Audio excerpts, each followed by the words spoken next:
이제 제6과 기독교 교리 믿음에 대하여 라는 내용을 가지고 함께 말씀의 은혜를 나누기를 원합니다. 여러분, 우리가 신앙생활 하면서 교회 안에서 가장 많이 사용하고 있는 신앙적인 단어들이 있다면 어떤 것들이 있을까요? 네, 믿음. 네, 오늘 주제죠. 예, 믿음. 또 어떤 것들이 있을까요? 사랑. 네. 그렇죠. 은혜, 또 소망, 기쁨, 그렇죠? 행복. 아마 그 단어들을 다 이야기하자 그러면 오늘 밤을 새도 다 이야기할 수 없을 만큼 많은 단어들이 있습니다. 그런데 그 중에서 정말 빠뜨려서는 안 되는 신앙인의 단어가 있습니다. 그게 바로 믿음이라는 단어입니다. 예수님께서 공생의 사역을 감당하실 때에 예수님이 12제자를 데리고 다니셨잖아요. 그런데 예수님의 제자들은 참 실수도 많았습니다. 예를 든다면 밀밭을 지나가다가 그 밀을 뽑아서 배가 고프니까 그것을 이렇게 손에 이겨서 먹는 경우도 있었고요.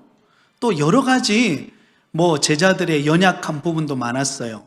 그런데 예수님께서 제자들의 여러 실수들에 대해서 별로 신경 쓰지 않으셨어요. 그런데 유일하게 예수님께서 제자들을 책망하신 부분이 있습니다. 그게 무엇인가? 바로 믿음에 대한 부분입니다. 예수님께서 제자들과 함께 갈릴리 바다를 배를 타고 지나가시게 되셨어요. 예수님이 너무 피곤하셨는지 아마 사역 일정이 워낙 바쁘셨잖아요. 그래서 배 뒤쪽에서 손을 베고 그리고는 예수님이 주무셨죠. 그러는 사이에 무슨 일이 벌어집니까? 갑자기 갈릴리 바닷가에 돌풍이 불더니 그냥 막 바다 물결이 휘몰아쳐 오더니 그 예수님과 제자들이 탔던 배에 부딪히고 또 부딪혔던 물이 배 안으로 들어오고 그래서 배가 흔들리더니 이 배가 침몰 직전까지 오게 된 것입니다. 그러자 제자들이 예수님을 깨우면서 말합니다. 선생님, 우리가 죽게 되었는데 예수님께서는 어떻게 주무시고 계십니까? 여러분, 그때 예수님께서 하셨던 말씀이 무엇입니까? 바람을 보고 꾸짖으시면서 잠잠하라. 그 한마디에 그 막 폭풍이 일던 그 바람이 잠잠해집니다. 그리고는 제자들을 향하여 예수님께서 이렇게 말씀하셨습니다. 어찌하여 이렇게 무서워하느냐? 너희가 어찌 믿음이 없느냐? 여러분, 예수님께서는 피곤하셔서 주무시기도 하셨지만 또한 예수님은 제자들과 함께 있는 그 제자들에게 테스트하기 위하여 예수님은 어떤 면을 보면 주무시고 오래 계셨는지 모르겠습니다. 그 폭풍이는 바다 물결 가운데서도 우리와 함께 하고 계시는 예수님을 믿는 믿음이 있다면 그들은 두려워하지 않고 그들은 불안해하지 않고 우리 예수님의 이름으로 그 위기를 이겨낼 수 있었을 것입니다. 그러나 제자들은 믿음이 없었기 때문에 그들은 두려워했고 예수님을 깨워서 예수님이 그 물결을 잠잠케 하는 일이 있었던 것입니다. 그런데 여러분, 이와 반대로 예수님이 칭찬하는 믿음의 사람이 있었습니다. 예수님이 믿음을 보고 굉장히 칭찬하셨어요. 그 사람이 누구인가? 가나안 여인이었습니다. 이 가나안 여인에게는요, 딸이 있었는데 그 딸이 귀신 들려서 사경을 헤매고 있는 겁니다. 그래서 두로와 시돈 지방으로 지나가는 예수님이 오셨다는 소식을 듣고 이 가나안 여인이 예수님에게로 달려갑니다. 그리고는 예수님에게 간절한 마음으로 무릎을 꿇고 예수님에게 엎드려서 자기 딸의 귀신을 내어 쫓아달라고 그렇게 부탁을 합니다. 그런데 여러분, 예수님께서 평소 같았으면 너무나 인자한 모습으로 여러분 그 소원을 바로 들어주었을 것인데 예수님이 전혀 엉뚱한 이야기를 하십니다. 이렇게 이야기하세요. 이스라엘의 잃어버린 양 외에는 다른 데로 보내심을 받지 아니하였다. 나는 잃어버린 이스라엘 양에게 관심이 있지 이방인에 관심이 없다. 여러분, 얼마나 충격적인 말입니까? 여러분이 만약에 그 말을 들으면 섭섭해할까요? 안 섭섭해할까요? 저 같으면 섭섭할 것 같아요. 그런데 이 여인은 주저하지 않아요. 그리고는 예수님께 다시 요청합니다. 나의 딸이 귀신 들려 지금 사경을 헤매고 있는데 고쳐주십시오. 그랬더니 여러분, 예수님이 더 심한 말을 하십니다. 이렇게 말해요. 자녀의 떡을 취하여 개들에게 던짐이 마땅하지 않다. 여러분, 자녀들에게 주는 그 떡을 취하여 개들에게 던져주는 것이 마땅하지 않다. 여러분, 이 가나안 여인을 어떻게 보고 있습니까? 이 동물로 보고 있는 거예요. 여러분 같으면 기분이 좋겠습니까? 아니면 자존심이 상하겠습니까? 제 같으면 자존심이 굉장히 상할 것 같아요. 그런데 여러분, 이 여인의 믿음을 보세요. 고백을 들어보세요. 이렇게 말합니다. 주여, 올소이다마는 상 아래 개들도 아이들의 먹던 부스러기를 먹나이다. 주님께서 말씀하시는 것이 맞습니다. 그런데 상 아래 떨어지는 그 부스러기를 개들은 주워 먹습니다. 무슨 말입니까? 주님, 그렇습니다. 나는 주님께 은혜 받을 만한 그런 조건과 자격을 갖추지 못했지만, 그러나 땅에 떨어지는 부스러기 은혜라도 나에게 주십시오. 그 부스러기 은혜만 있다면 내 딸이 고침받을 줄 믿습니다. 이 믿음이에요. 할렐루야. 그 믿음의 고백을 딱 드리는 순간 예수님께서 얼굴에 환한 미소를 지으면서 이렇게 말씀하십니다. 여자여, 내 믿음이 크도다. 내 소원대로 되리라. 할렐루야. 여러분, 이 가나안 여인과 같은 믿음이 저와 여러분의 믿음 되기를 바랍니다. 때로는 여러분, 우리가 믿음 생활하는 가운데 여러 속상한 일들 많습니다. 때로는 또 섭섭한 일도 있고요. 때로는 내 자존심 상하는 일도 있고요. 때로는 수많은 어떤 환난의 바람이 불어와서 내 믿음이 식어지는 때도 있습니다. 그러나 분명한 사실은 그 가운데서 우리 가운데 찾아오셔서 역사하시는 하나님이 계시다라는 믿음을 잃지 마시기 바랍니다. 제자들과 함께 하셨던 그 예수님은 오늘 저와 여러분의 인생길에서 함께하고 계시는 줄 믿습니다. 그 믿음이 있다면 어떤 위기도 우리는 이겨낼 수가 있다라는 것입니다. 그러므로 예수님은 믿음에 대해서만큼은 여러분, 칭찬할 사람에 대해서는 칭찬하시고 그렇지 못한 사람에 대해서는 여러분 책망하시는 것을 볼 수 있습니다. 오늘 이 시간에 우리 오후 찬양 예배 시간에 참여한 우리 모든 성도님들은 우리 예수님에게 칭찬받는 믿음의 성도가 되시기를 예수님의 이름으로 축원드립니다. 우리 옆에 계신 분에 이렇게 한번 축복하겠습니다. 믿음이 충만한 성도님 되시기를 바랍니다. 아멘. 여러분, 믿음이 있으면은요 못할 일이 없습니다. 하나님의 역사하심이 나타나게 됩니다. 자, 그래서 오늘 이 믿음에 대한 부분이 굉장히 중요한 내용입니다. 자, 첫 번째, 믿음의 대상은 누구인가? 우리가 누구를 믿을 것인가? 라는 질문입니다. 여러분, 사람이 못 믿을 것을 믿어서 되겠습니까? 그런데 여러분, 이 세상 사람들은 어때요? 믿어서는 안 되는 대상, 믿어도 여러분 아무런 효력이 없는 대상을 믿고 의지하고 살아가고 있다라는 것입니다. 그 대표적인 것이 무엇입니까? 우상이죠. 우상. 미신이죠. 그렇죠? 우상, 미신. 이게 바로 대표적인 모습인데요. 여러분, 우상을 섬기는 것, 이게 얼마나 어리석은 일인지 모릅니다. 저도 자주 말씀을 드리지만 저도 시골에 보면 저희 바로 집 앞에 있습니다. 바로 저희 집 앞에 커다란 당산나무라는 게 있어요. 아마 시골에 사시는 분들은 다 아마 아실 겁니다만은 동네마다 맨 중앙에 가장 커다란 당산나무가 있습니다. 그러면 명절이 되거나 어떤 절기가 되면은요, 반드시 거기에는 새끼줄에다가 거기에 문종이, 하얀 문종이를 끼워 놓고 그리고는 그 앞에 음식을 차려놓고 그게 절을 하고 아니면 지나가면서 거기에서 빌고 하는 일이 있습니다. 여러분, 믿는 대상이 그 당산나무예요. 그 당산나무가 우리 마을을 지켜준다, 이렇게 믿고 있는 것이죠. 그럼 얼마나 그게 어리석은 일입니까? 그죠? 그게 참 어리석은 일이에요. 근데 저희 시골에 있는 그 당산나무가요, 그렇게 많은 사람들이 와서 동네 사람들이 절을 하고 그랬는데 그 당산나무가 완전히 말라버렸어요.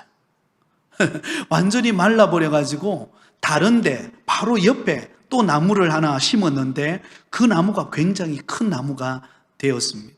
여러분, 우리가 당산나무를 세워놓고 그게 빈다고 우리의 믿음이 대상이 될까요? 안 된다는 것입니다.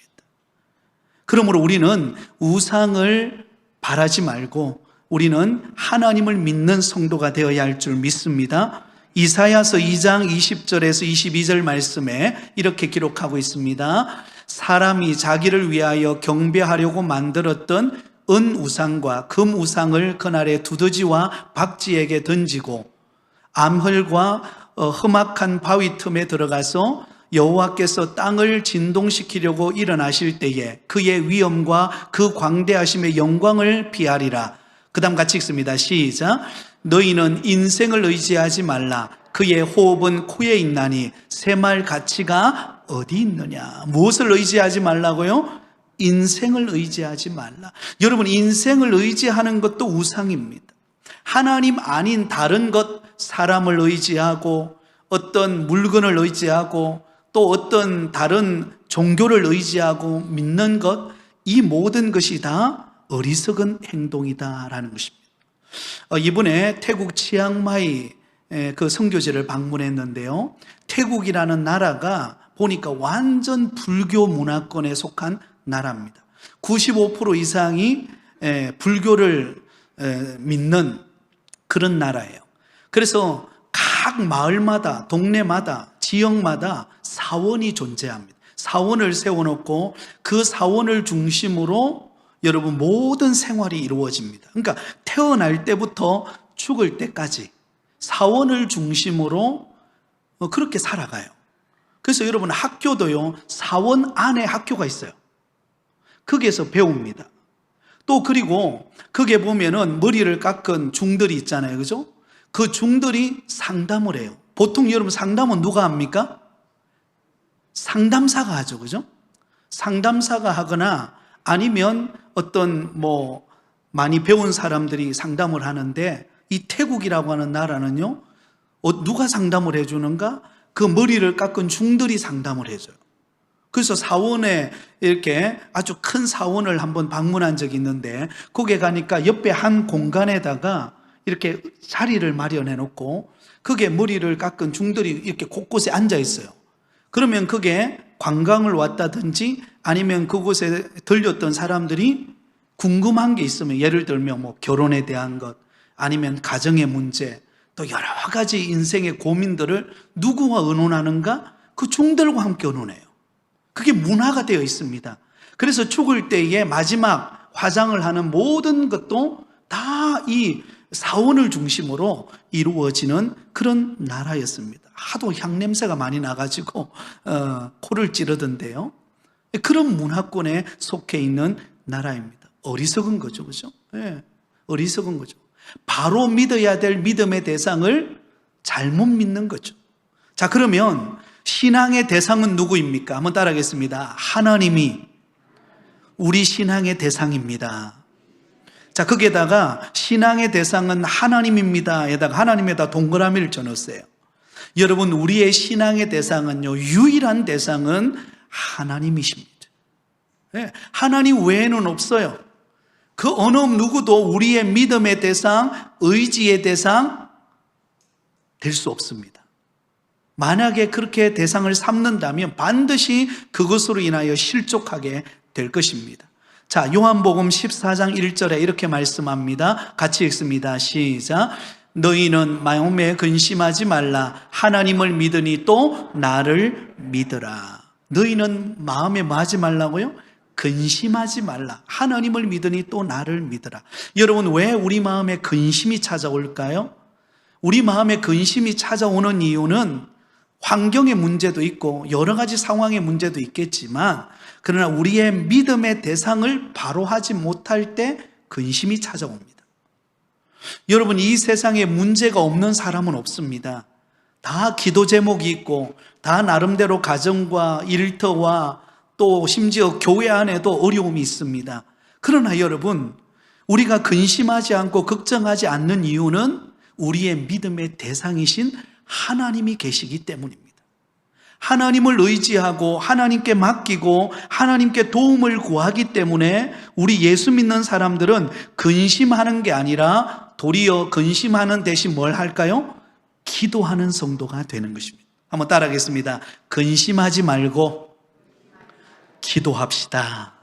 네, 그게 우리에게 소망이에요. 여러분, 근심하는 게 아니라 우리의 믿음의 대상이 되시는 하나님께 기도할 때 전능하신 하나님이 우리를 도우십니다. 자, 두 번째, 믿음의 출처는 어디인가? 믿음은 어디로부터 나오는가? 그 이야기를 다루고 있습니다. 여러분, 믿음은 사람이 만들어낸 것 아닙니다. 사람이 만드는 게 아니에요. 사람이 여러분 마음가짐을 하고 명상을 한다고 믿음이 생기는 게 아니에요. 여러분, 요가는 기본 단계는 우리에게 참 좋습니다. 여러분 가운데 요가를 배우신 분 계신가요? 요가 기본 단계를 배우는 것은 참 좋습니다. 그죠? 몸을 유연하게 하고 또 나름대로 몸가짐을 바르게 하는 그 기초 단계를 하는 건 참 좋지만, 그러나 요가의 위험성이 무엇인가? 요가가 깊이 들어가면은요, 결국은 명상을 하게 되는데 그 명상의 주체가 뭐예요? 자기 자신이에요. 하나님이 아닌 자기 자신이에요. 그러므로 이게 위험성이 있는 것입니다. 믿음의 출처는요, 사람에게 나온 게 아니에요. 우리가 선행을 해간다고 연구한다고 그래 믿음이 생기는 게 아니라는 것입니다. 믿음은, 한번 따라합니다. 믿음은 하나님의 선물입니다. 네, 이걸 분명하게 하시기를 바랍니다. 줄을 끊으세요. 믿음은 하나님의 선물이에요.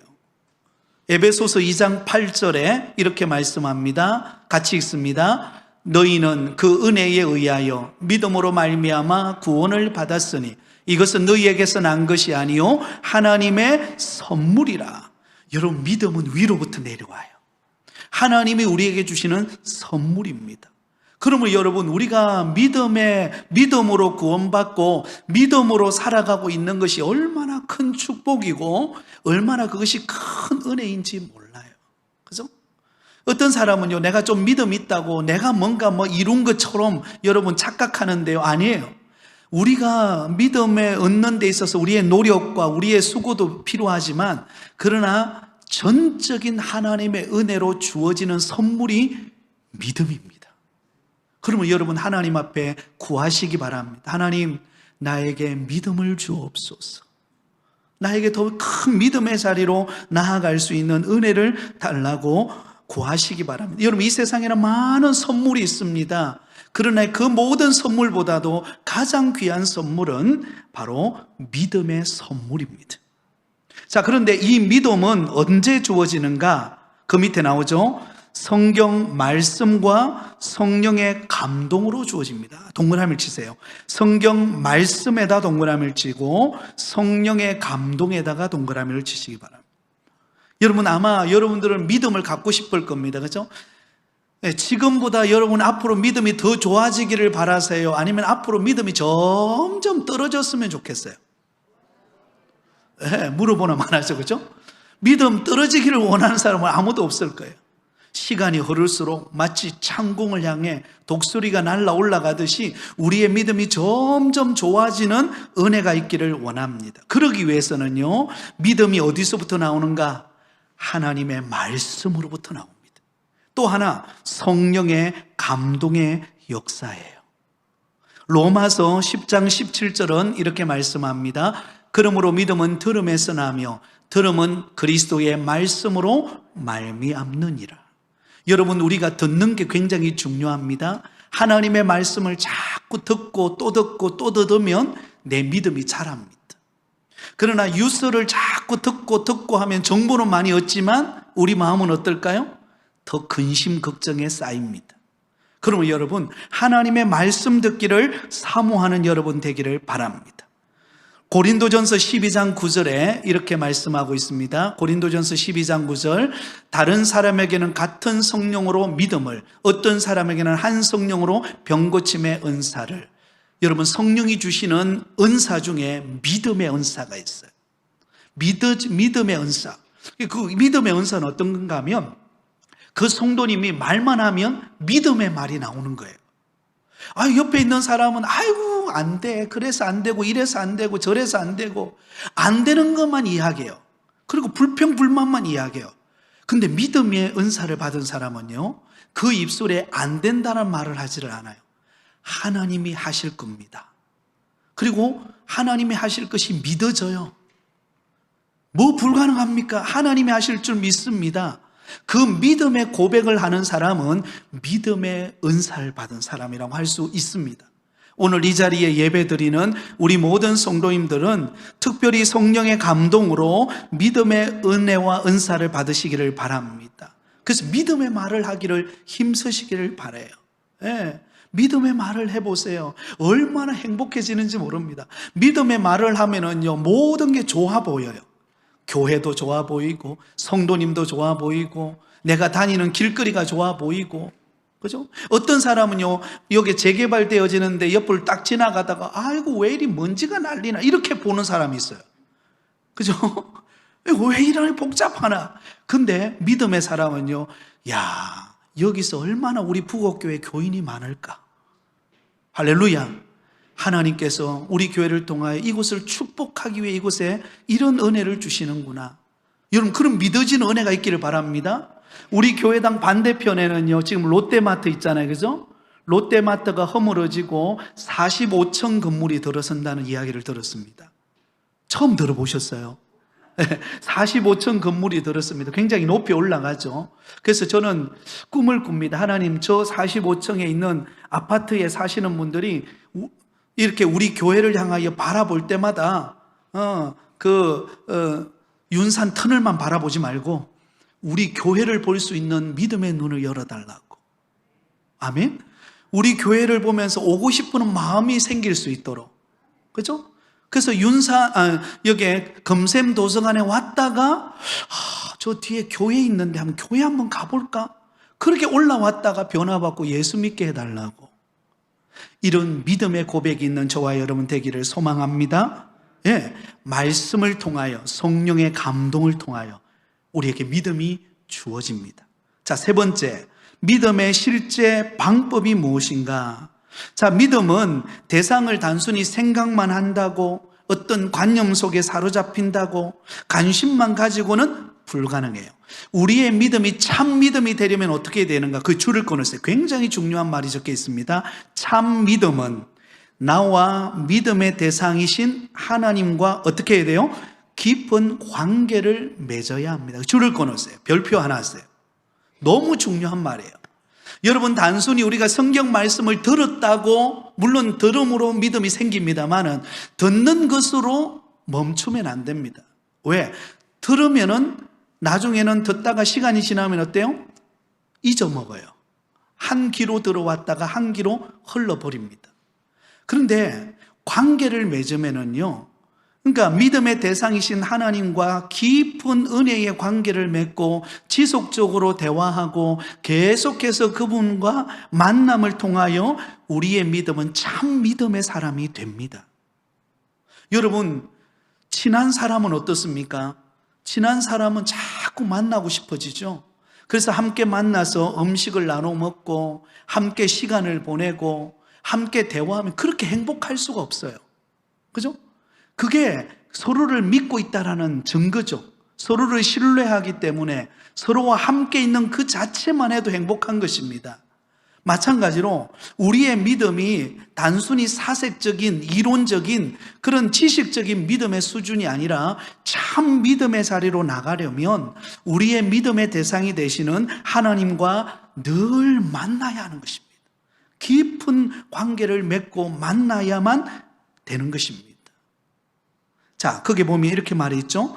믿음은 먼저 마음을 열고 예수님을 영접하는 것으로부터 출발합니다. 요한복음 1장 12절에 이렇게 말씀합니다. 영접하는 자, 곧 그 이름을 믿는 자들에게는 하나님의 자녀가 되는 권세를 주셨으니. 여러분, 예수님을 내 마음속에 딱 영접하는 순간 우리는 하나님의 자녀가 됩니다. 아멘? 하나님의 자녀가 돼요. 그러면 그 다음은 어떻게 되는가? 우리 자신을 우리 예수님께 맡기는 것입니다. 예수님께 내 삶을 맡겨요. 그러므로 인해서 계속해서 주님과 나와 하나가 되어서, 일체가 되어서 계속 지속적인 깊은 관계를 맺고 또 만남을 가지고 함께 은혜를 나누는 가운데 우리의 모습은 점점 믿음이 성장해가는 참된 믿음을 갖게 됩니다. 요한복음 17장 21절에 이렇게 말씀합니다. 같이 읽겠습니다. 아버지여, 아버지께서 내 안에, 내가 아버지 안에 있는 것 같이 그들도 다 하나가 되어 우리 안에 있게 하사 세상으로 아버지께서 나를 보내신 것을 믿게 하옵소서. 아버지가 내 안에, 내가 아버지 안에. 여러분, 연합일체가 된 거예요. 예수 그리스도를 믿는 순간 우리는 주님 안에, 주님이 내 안에 들어와 계십니다. 그러므로 여러분, 주님 안에, 내가 주님 안에 있다면 그러면 끊임없이 우리는 어때요? 소통해야 하는 것입니다. 마치 여러분 나무가 있으면 그 나무 가지가 원나무에 붙어서 진액을 받아서 이 가지가 여러분 잎이 나고 그리고 거기에서 꽃이 피고 열매를 맺듯이 우리의 신앙도 마찬가지라는 것입니다. 지속적인 주님과의 만남과 교제와 끊임없는 그런 소통을 통해서 또 그런 동행하는 삶을 통하여 우리의 믿음이 점점 실제적으로 자라간다는 것입니다. 그런데 평소 때 세상 살 때는 다 잊어먹고, 그죠? 잊어먹고 주일날 교회, 물론 주일날 교회 와서 생각하는 것도 은혜예요. 그죠? 그렇지 않는 분도 많으니까, 그죠? 그런데 평소 때는 다 잊어먹고 있다가 주일만 와서 그때 정신을 차리고 주님, 내가 주님 앞에 왔습니다. 그러면 여러분 되게 어색합니다. 주님도 어색해 하세요. 그래, 한 주만에 잘 지냈나 그러실 거예요. 얼마나 어색하시겠어요, 그죠? 네. 평소 때 모른 척 하다가, 그죠? 지나가다가 여러분 평소 때 좀 아는 척도 하고 이래야 되는데 평소 때는 모른 척 하다가 주일 딱 되면 와가지고 주님, 저 왔습니다. 할렐루야, 잘 지내셨죠? 네, 저 아시죠? 이러고 가면 주님도 뭐라고 말씀하실까요? 그래, 형 참 어색하다 이러지 않겠어요, 그죠? 평소에 우리가, 그죠? 날마다 주님과 만나는 인격적인 만남을 통하여서 우리의 믿음이 그 관계 속에서 성장해가는 은혜가 있으시기를 예수님의 이름으로 축원드립니다. 자, 뒤로 넘어가겠습니다. 자, 믿음을 가짐으로 얻는 것이 있습니다. 우리가 믿음이 자라면은요, 그 믿음으로 인하여 우리에게 주어지는 은혜와 복이 엄청납니다. 여러분, 다른 어떤 것으로도 얻을 수 없는데 믿음이 있는 사람에게 주어지는 복이 있어요. 여기는 7가지를 소개하고 있는데요. 첫 번째로는 죄사함의 은혜를 입습니다. 죄사함의 은혜. 사도행전 10장 43절입니다. 그에 대하여 모든 선지자도 증언하되 그를 믿는 사람들이 다 그의 이름을 힘입어 무엇을 받는다고요? 죄사함을 받는다 하였느니라. 죄사함의 은혜. 여러분, 우리가 믿음 생활하는 성도들 가운데도 이 죄책감이라고 하는 그 사슬에 묶여 있는 사람들이 참 많습니다. 왜? 한 주간 내가 세상에 살면서 여러 가지 믿음으로 나름대로 살아간다고 하면서도 우리가 실수하기도 하고 때론 나도 모르는 사이에 죄를 범하기도 하고 우리는 많은 허물과 죄가 있는 존재 아닙니까? 그러다 보면 주일날 딱 교회 왔을 때 우리 마음속에 사탄이 속삭여요. 아이고, 지난 한 주간 그렇게 살다가 오늘 교회 와가지고 믿음 생활한다고 예배 드린다고 하나님 받아주시겠냐? 여러분, 그런 마음이 딱 들어오면은요, 예배가 안 돼요. 막 찬양하고 기쁨으로 찬양하고 싶어도요, 스르르 손이 내려갑니다. 왜? 지난날에 나의 뭐가 생각나요? 나의 허물, 죄가 생각이 나기 때문이에요. 그러나 여러분, 믿음 있는 사람은 어떻게 고백합니까? 그래, 나는 죄인이야.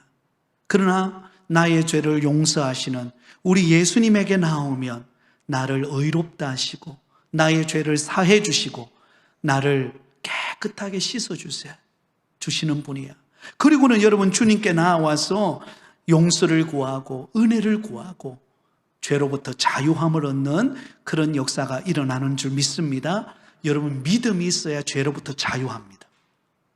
믿음이 있어야 돼요. 믿음을 겸비해야 우리가 죄로부터 자유하고 또한 죄를 이길 수 있는 힘을 성령이 주신다라는 것입니다. 자, 두 번째, 하나님께 의롭다함을 얻게 됩니다. 로마서 3장 22절, 28절, 30절에 이렇게 기록하고 있습니다. 곧 예수 그리스도를 믿음으로 말미암아 모든 믿는 자에게 미치는 하나님의 의인이 차별이 없느니라. 그 다음에요. 그러므로 사람이 의롭다 하심을 얻는 것은 율법의 행위에 있지 않고 믿음으로 되는 줄 우리가 인정하노라. 마지막 할례자도 믿음으로 말미암아 또한 무할례자도 믿음으로 말미암아 의롭다 하실 하나님은 한 분이시니라. 여러분, 우리가 예수 그리스도를 믿는 믿음이 있을 때 우리는 의롭다함을 받는, 그죠? 의인 되어지는 은혜와 복을 받게 된다라는 것입니다. 세 번째로 하나님의 자녀가 되는 권세를 얻습니다. 우리가 잘 아는 말씀이죠. 요한복음 1장 12절 말씀에 영접하는 자, 곧 그 이름을 믿는 자들에게는 하나님의 자녀가 되는 권세를 주셨으니, 여러분 하나님의 자녀가 되는 권세를 주셨다. 여러분 이게 우리가 늘 들어와서 이게 참 엄청난 은혜라는 것을 우리가 잘 잊어먹기가 쉬운데요. 여러분 우리가 믿음으로 인하여 하나님의 자녀가 된 것은 특권입니다. 특권이에요. 그죠?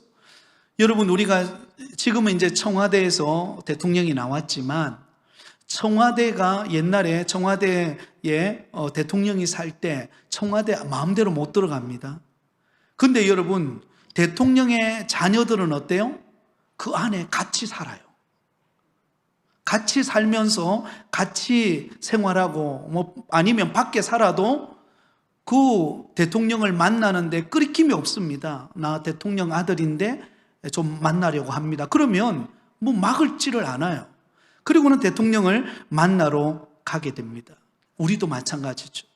여러분 우리가 어떤 어려움과 고난과 위기가 있어도 하나님 앞에 나와서 우리는 자녀이기 때문에 하나님의 자녀이기 때문에 그 자녀된 권세로 하나님 앞에 나와서 우리의 어려움을 내어놓고 기도하고 도움을 구하고 하나님께 마음껏 나올 수가 있다는 것입니다. 여러분 이게 축복인 줄 믿습니다.